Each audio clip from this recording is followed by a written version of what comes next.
Dear sisters, it's your girl Eva Joy, and this is where we keep it real. Welcome to another episode of Dear Sisters. As you all know, Mothering Sunday just passed, and honestly, it's okay that many of us celebrated it as Mother's Day.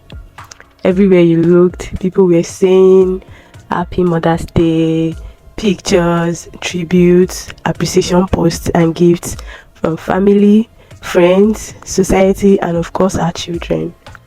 Single mothers were also celebrated publicly, and that's beautiful.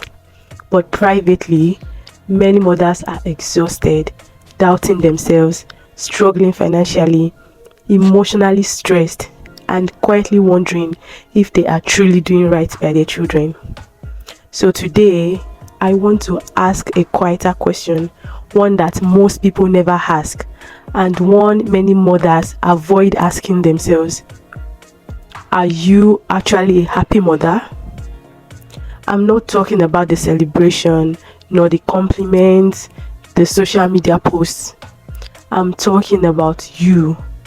How do you truly feel about the life you are living as a mother right now?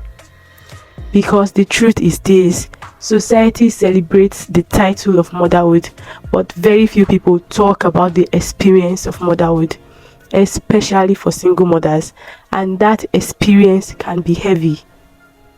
The financial pressure, there's the emotional exhaustion, raising a child mostly alone, and the constant responsibility attached to it. That's tough, yeah. So today's conversation is not about praise, it's about honest reflection.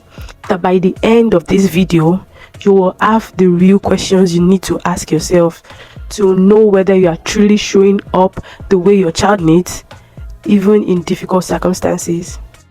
Now, let's slow down for a moment, because this is not to judge ourselves, nor to shame ourselves, but to reflect honestly. Because self-awareness is what stops us from spending years in survival mode while our children grows up in that struggle. Sometimes the most responsible thing a mother can do is pause and ask, am I truly becoming the mother my child needs? Now, if you're ready, let's walk through some important questions together, starting with your emotional and mental state as a mother. 1. How are you really doing as a mother? Are you emotionally okay? Do you feel fulfilled or constantly feeling trapped, exhausted or overwhelmed? Are you raising your child from a place of love and stability, or from stress, pressure and survival? Maybe from doing everything alone or being all by yourself. Are you emotionally available to your child, or you are so exhausted and just trying to get through each day? Because children don't just need a mother physically, they also need a mother who is emotionally present. And if you are completely honest with yourself, answer this.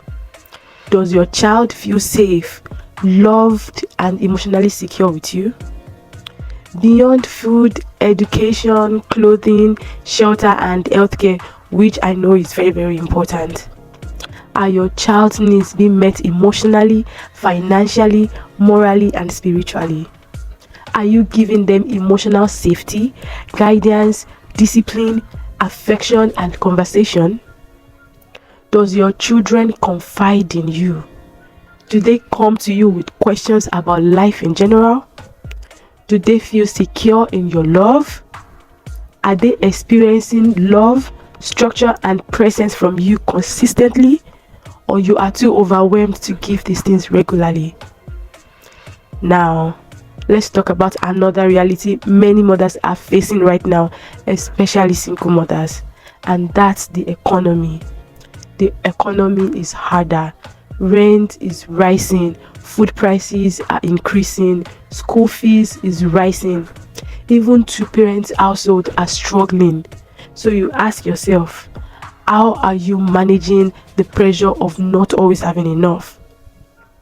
Do your children only see the struggle, or they also see the resilience and strength? Are you teaching them discipline, gratitude, and values even during this financial hardship? Are you making plans to improve financially, or are you stuck in survival with no clear path forward? And are these financial pressures affecting how you show up emotionally for your child? Because honestly, sister, part of responsible motherhood is not just about coping today, it's also about planning forward. Now, there's another reality many mothers don't talk about enough, and that's raising children from a distance. They are not physically with their children every day. Maybe your child lives with grandparents, relatives, or in a boarding school. Maybe you only see them on weekends, holidays, or on occasions. It's understandable that sometimes circumstances force that decision to separate temporarily so the child can have stability. And please, that does not make you less of a mother. But you still need to ask yourself honestly, how do I feel about not being physically present every day in my child's life? Does it hurt? Am I staying emotionally connected to my child despite the distance?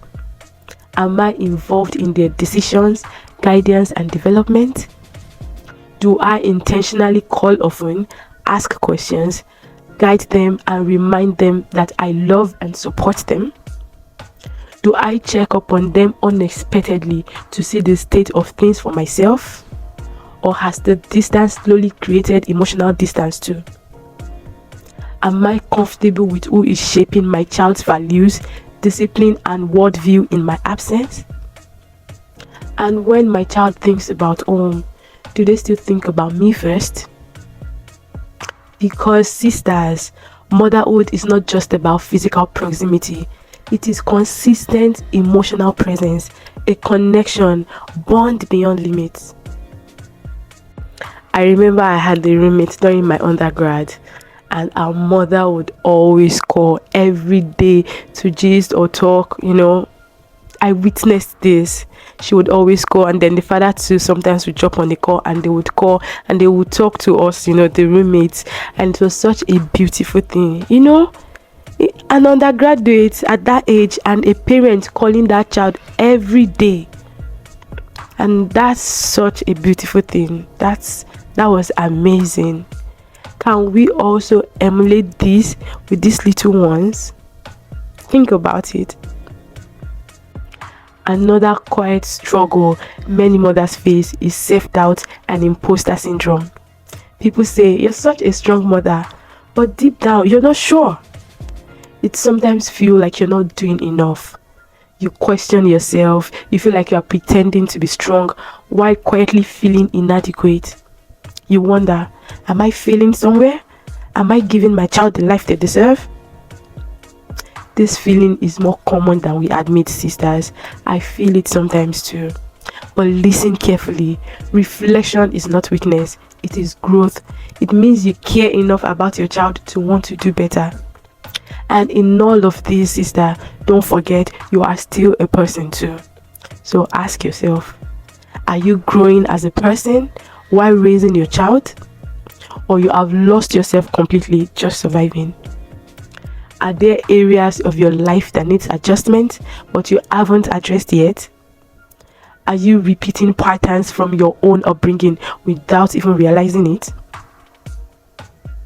So after all the Mother's Day celebrations, the real question is not, did people celebrate me?